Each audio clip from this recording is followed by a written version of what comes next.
Здравейте, приятели! Пак съм аз. Днес съм ви подготвил доста интересна рецепта, която може да използвате към вашите основни хранения. За целта, рецепта, която съм подготвил, включва в себе си сладки картофи, които са богати на фибри и на бавни въглехидрати, яйца и котич сирене.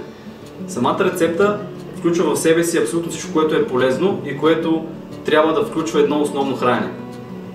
За целта трябва да нарежеме сладките картофи на кръгчета, на тънки кръгчета, които ще наредим по-късно в тавичка и към тях ще добавим и котич сиренето. Ще изпечем, при което накрая ще добавим и самите яйца.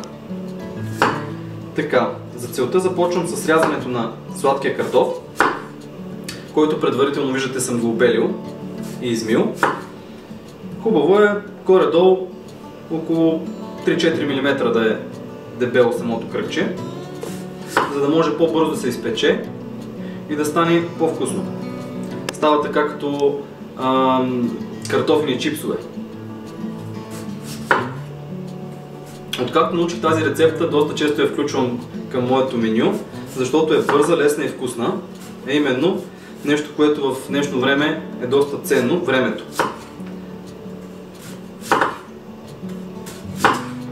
Нарязах 4 сладки картофа, които са около 1 кг за тази рецепта. Това, което трябва да направим сега, е да почнем да ги подреждаме в тавичката, като аз тук започнах да нареждам, за да може да видите горе-долу как трябва да са едно върху друго. И между тях ще трябва да наредим и самия котич. Едно по едно, с малко повече търпение, трябва да подредиме сладките картофи в тавата.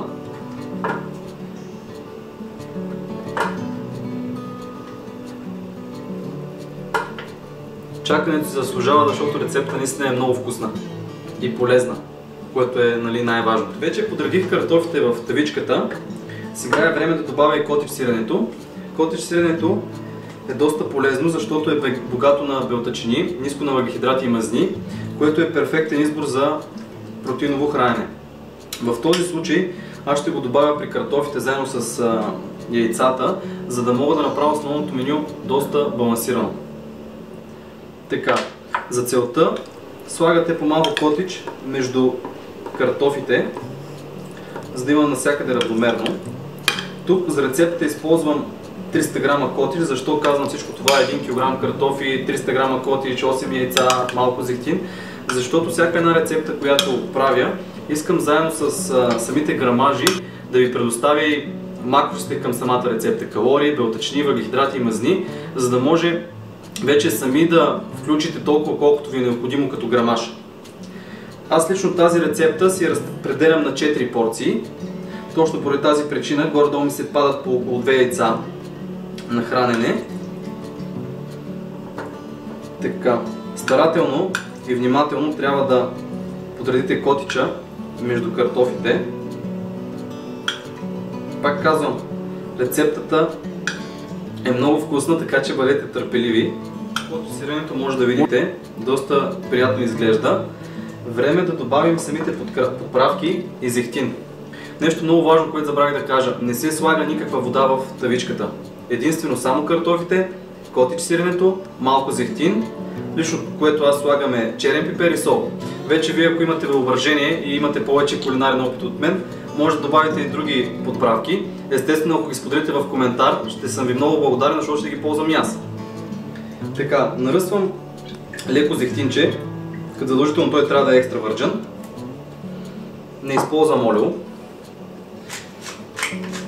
Обичам доста черен пипер, затова слагам така повече от него. Но пак казвам, това всичкото е до вкус. Основните съставки са сложени. Ако не обичате котич, може да опитате и с извара или с обикновено сирене, но тогава калориите, които съм ви предоставил и макросите, няма да отговарят. Но все пак това, че се храните здравословно, не е малко. Така.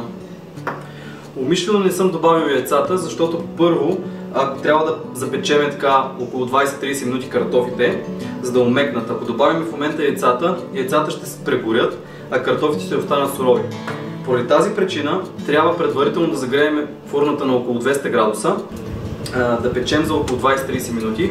По-скоро трябва да ги проверявате, картофите трябва така леко да омекнат. след което ще извадим тавичката, ще добавим яйцата и ще допечем допълнително, като тук може яйцата или да ги изпечете повече, или да ги оставите малко по-рохки. Аз лично обичам по-рохки и когато си сервирам порцията, жълтъкът да ми се разтече, но това пак опира до личен избор. Така.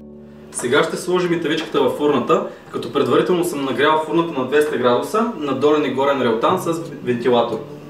След това, горе-долу след около 20-30 минути, когато картофите омекнат, ще добавим самите яйца до крайното изпичане. Свалих картофите от фурната, отнеме малко повече от 20 минути, горе-долу 30-40 минути, така че когато решите да правите рецептата и сложите картофите във фурната, най-добрият начин да разберете, че са готови е с вилица да боднете върху самия картоф, той трябва да е мек.